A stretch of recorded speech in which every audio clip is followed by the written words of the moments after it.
Tendo por definição aquilo que não se pode explicar, a presença de milagres e a sua manifestação, ironicamente, explica muitas coisas. Porém, isso é aceito somente entre aqueles que acreditam em milagres. Enquanto aos convencidos de que é impossível transgredir as leis da natureza, ou então que os milagres são explicáveis e se trata de casos isolados em que as mínimas probabilidades foram atingidas, isso não se aplica. Mas em ambos os casos há um ponto em comum: a busca por respostas. Afinal, a existência de milagres esclarece acontecimentos ao redor do mundo, e a sua ausência abre espaço para outras argumentações. Adiante, existem outras motivações, então, para citá-las e desvendar as possíveis causas, vamos refletir nas seguintes perguntas: por que o milagre é necessário? E qual é o seu preço? É o que ouviremos agora.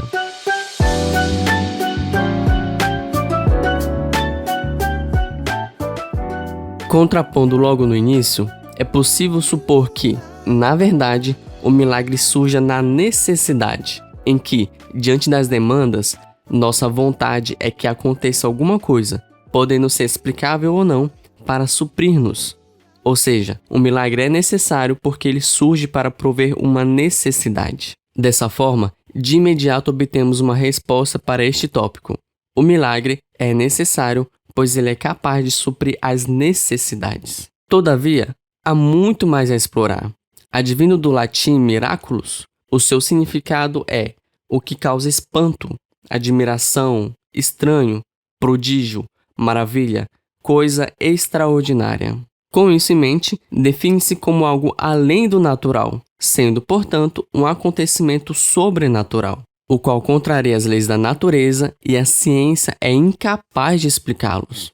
Mas nem por isso podemos dizer que elas trazem desordem ao mundo, como o teólogo e pastor Tim Keller bem explicou. Nós, indivíduos modernos, pensamos em milagres como a suspensão da ordem natural, mas Jesus queria que eles fossem a restauração da ordem natural. É por essa razão que os milagres advêm de algo que não conseguimos esclarecer. Porém, tudo aquilo que não entendemos nos é estranho, por isso a estranheza está ligada ao sentimento e não ao fato. Afinal, se conhecêssemos o ocorrido em sua totalidade, não haveria estranheza, pois só desconfiamos daquilo que não entendemos direito. Algo semelhante com o medo do desconhecido, que é o temor excessivo ao novo, o qual os psicólogos também o chamam de intolerância à incerteza. Esse medo, ocasionado pela falta de informação, se expande para a nossa baixa autoestima e falta de habilidade, como por exemplo aquela voz de autossabotagem que diz: eu não consigo, nunca vou falar em público, nunca vou conhecer outro país, talvez eu nunca dirija um carro, acho que não mereço ser feliz. Mas o medo do desconhecido não pode te tornar incapaz de enfrentá-lo, pois caso não o supere, nunca terás novidades. Ironicamente, mas não coincidentemente a este tema, ao vencer algum desses exemplos ou outros semelhantes, dizemos: finalmente, por um milagre, eu consegui. Interessante, não acha? Dessa mesmíssima maneira, a admiração também se qualifica como um fenômeno milagroso, pois o prodígio e a coisa extraordinária compõem um milagre. Porém, do mesmo modo que a estranheza está ligada ao sentimento por ser falta de informação, o perplexo também está ligado às emoções, pois trata-se de novidade e raridade. Justamente por essa ligação, ou mesmo origem, com o conhecer ou a ignorância, que tanto a estranheza quanto a admiração se perdem com a familiarização e com o cotidiano. Ou seja, o milagre que causa espanto e encanto se perdem porque nós nos acostumamos com eles. Todavia, o nosso conhecimento não precisa tornar as coisas menos maravilhosas e nem é nosso dever catalogar as coisas simples como sendo fúteis. Afinal, a simplicidade pode ser o último grau de sofisticação. Por exemplo, a visão, que é maravilhosa por si só, e como se não bastasse, é por meio dela que experienciamos muitas outras maravilhas. Logo, não podemos, de forma alguma, menosprezar a visão, por mais que ela seja rotineira, simples e comum. Sendo assim, muitas pessoas definem a visão como um milagre, devido à sua maravilha. Igualmente a vida, nomeando-a como um milagre da vida, por ser uma dádiva e única.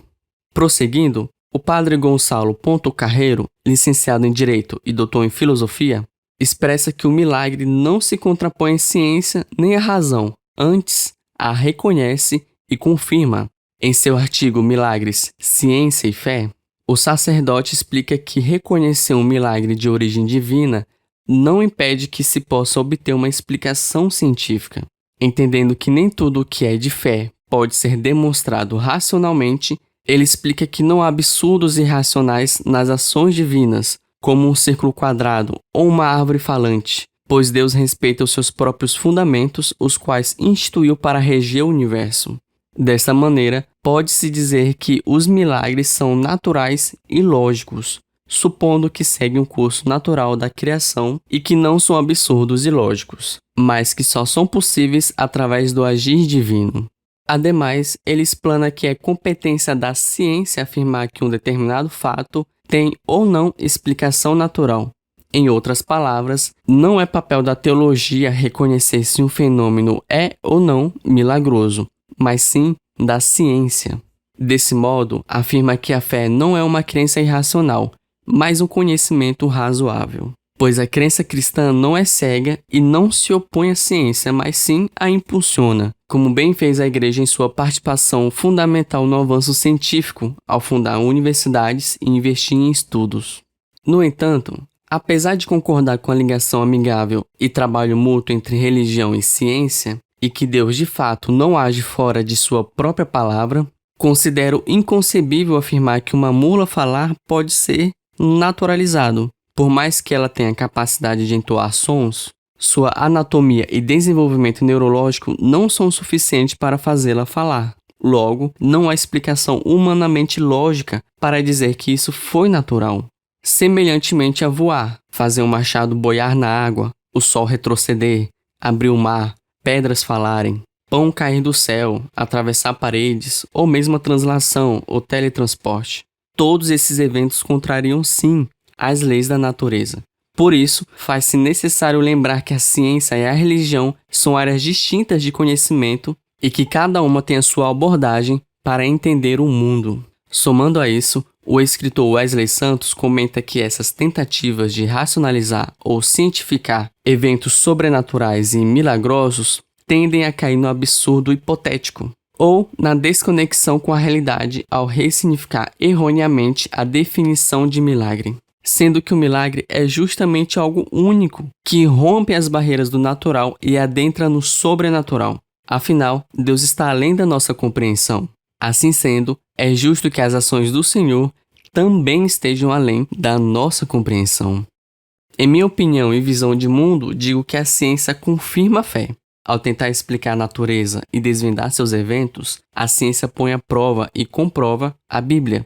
E tudo aquilo que ela não consegue dissertar é também uma evidência da Trindade, como bem esclarecido em Deuteronômio. As coisas encobertas pertencem ao Senhor nosso Deus, porém as reveladas nos pertencem a nós e aos nossos filhos para sempre, para que cumpramos todas as palavras desta lei. Em resumo, o que conseguimos entender nos pertence, enquanto que as coisas que não nos é revelada e está além da nossa compreensão não nos pertencem, mas sim são posses do Senhor.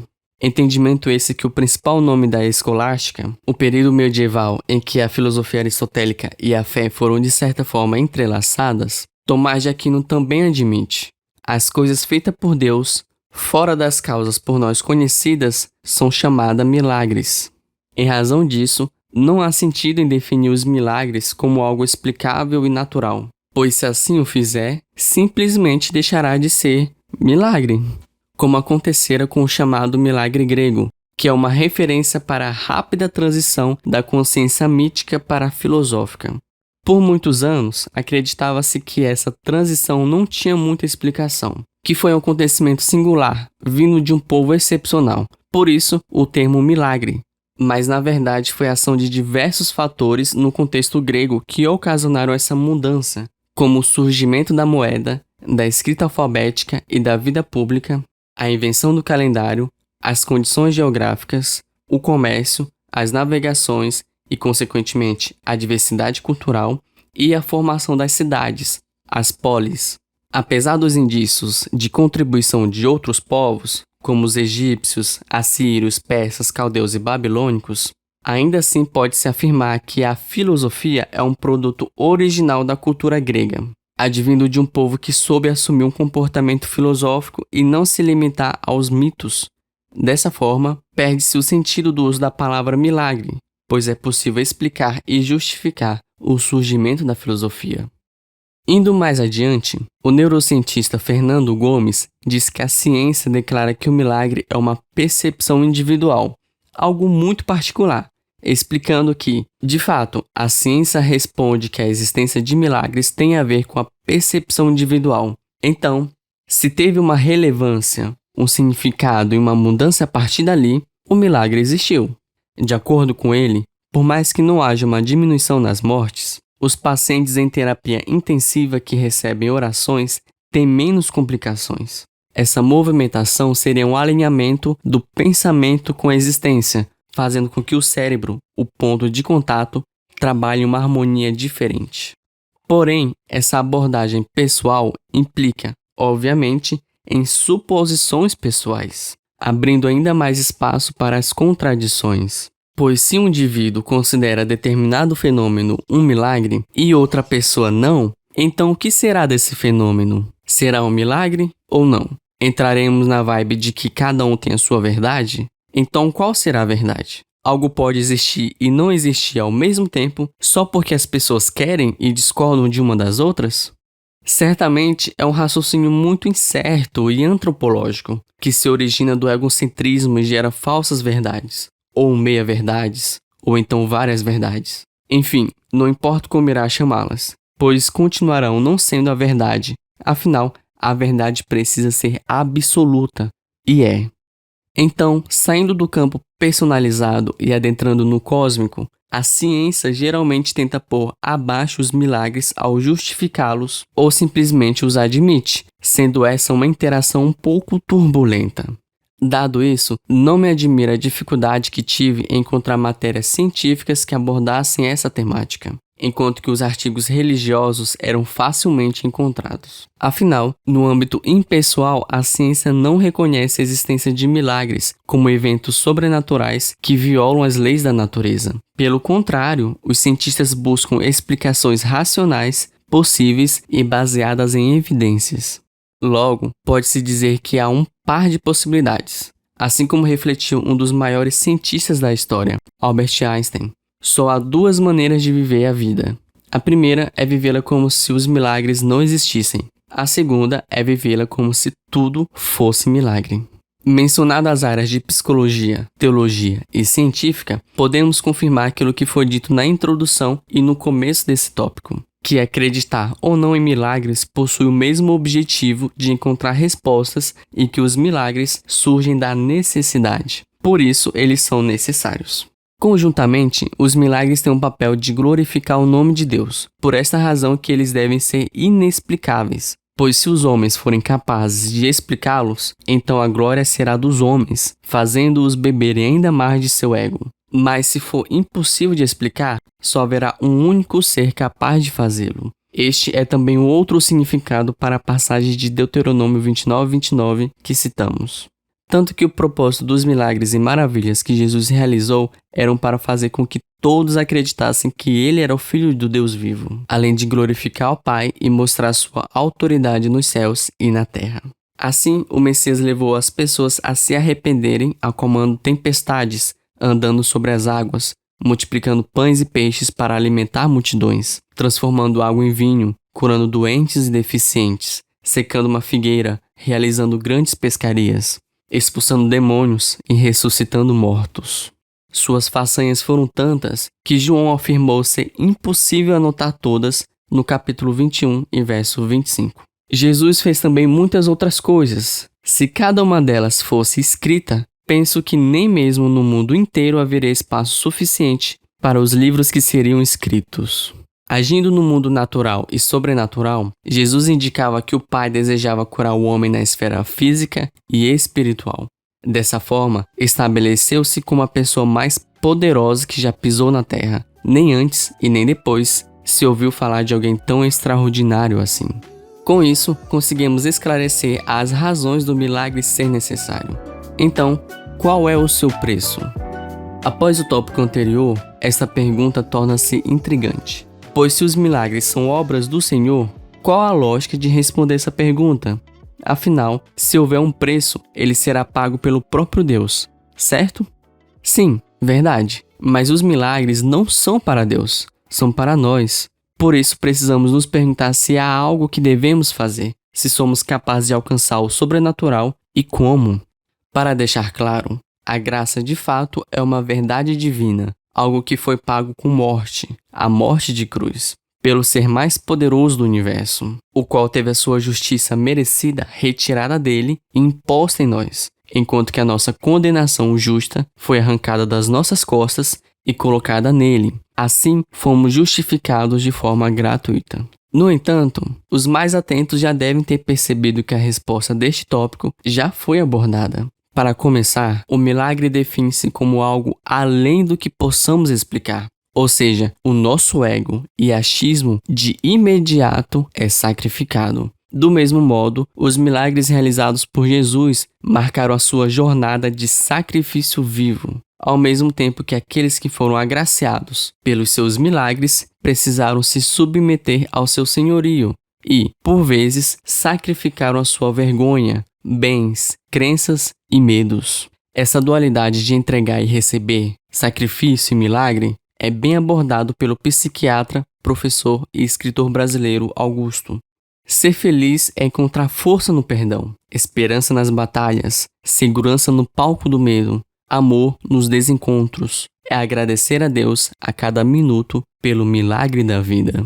Todos esses sacrifícios da arrogância, altivez, tempo, renúncias, egoísmos, bens materiais e não materiais criam ambientes propícios para os milagres, os quais geram fé e salvação, enquanto que a incredulidade os torna inoperantes, como aconteceu com Jesus em Mateus 13:58. E não realizou muitos milagres ali, por causa da incredulidade deles. A incredulidade se refere àqueles que não se deixam ser facilmente convencidos, descrentes, ateísmo, dúvida e falta de fé. Em nossa temática atual, pode-se dizer que se trata de alguém que teimosamente não se rende à soberania de Deus, mantendo-se altivo e cético, impossibilitando seus olhos de verem o natural ruir. Outro contraponto à manifestação dos milagres está em Mateus também, no capítulo anterior, 12, versos 38 ao 40. Então alguns dos fariseus e mestres da lei lhe disseram: Mestre, queremos ver um sinal milagroso feito por ti. Ele respondeu: Uma geração perversa e adúltera pede um sinal milagroso, mas nenhum sinal será dado, exceto o sinal do profeta Jonas. Pois assim como Jonas esteve 3 dias e 3 noites no ventre de um grande peixe, assim o Filho do Homem ficará 3 dias e 3 noites no coração da terra. Nesta passagem, Jesus deixa claro que a perversão e a infidelidade também impossibilitam os fenômenos milagrosos. Com isso, conclui-se que o milagre exige renúncia dos pensamentos pecaminosos e da vontade da carne. Porém, mesmo que você precise, queira, busque, faça renúncias e sacrifícios, o milagre pode simplesmente não vir. Deus e suas dádivas não estão sob o nosso controle, mesmo que façamos tudo corretamente, ou que necessitamos de fato. O Senhor tem um propósito para tudo e faz o que bem quiser, quando quiser. O milagre, na maioria das vezes, surge quando não se espera, quando achamos que tudo está desfavorável. É difícil de se ouvir, mas mesmo que você se considere merecedor ou necessitado, Deus pode não achar. Apesar de serem observações óbvias, julguei necessário lembrá-las para que não ocorram falsas expectativas. Contudo, entendemos que quando o fenômeno milagroso se manifesta, é para cumprir um propósito direto do céu. Mesmo que você imagine como pode ser e ouça falar dos milagres, quando o milagre é com você, na sua casa, na sua família, você começa a ver as coisas diferentes. Afinal, o milagre renova. Então, pode-se atribuir às coisas, por mais simples que sejam, que compõem essa ambientação de renovação, maravilha, prodígio, bênção e admirável, como sendo um milagre. Como, por exemplo, o respirar, a visão, assim como os demais sentidos, a habilidade de andar, a beleza em pensar, a capacidade de amar e perdoar, a diversidade da vida e até mesmo o simples fato de poder viver. Os animais, em sua beleza, partilham desse milagre da vida, enfeitando as águas, as terras e os céus. Da janela do meu quarto consigo ver claramente as araras se alimentando do pé de manga do meu vizinho. Devido à sua elegância azulada e serem poucas as pessoas do mundo que já a viram de perto, não há motivos para não considerar isso um milagre. Por isso, certamente vale a pena sacrificar um pouco do meu tempo para admirá-las e vivenciar esse milagre. Porém, caso esteja precisando de um milagre, por mais que eles se originam de sacrifícios, ainda assim quem os faz é o Senhor Todo-Poderoso, o qual pagou o preço. Então, quer mesmo se preocupar com uma conta que você não pagou? Conclusão. Sendo, portanto, algo estranho, anormal, fora do nosso alcance, os milagres exigem de nós abandono da altivez, morte do orgulho e renúncia do controle. Por isso, a cada milagre acontece algum sacrifício. No entanto, o que fica em evidência são os milagres, pois estes são os que trazem vida. Por isso, precisam ser vividos. Assim como a cantora e fundadora da Igreja Apostólica Renascer em Cristo e do grupo Renascer Praz, exprime: milagre não se explica, se vive. Deste modo, aquilo que não se pode explicar só pode ser ocasionado por aquele que não podemos explicar. Apenas viver e amá-lo pela eternidade. Sendo isto, a vida eterna, um notório milagre, que se tornou possível e acessível devido a um sacrifício de preço de sangue. Afinal, a origem dos milagres é o sacrifício. Pare de querer colocar Deus na sua caixinha, pois você está no universo dele. Este artigo foi escrito e narrado por Thales Diamantino, com observações de Diogo Martins, Wesley Santos e Joyce Brandão. Revisado pela pastora Andréia Soares, uma produção da Agência Diamantino.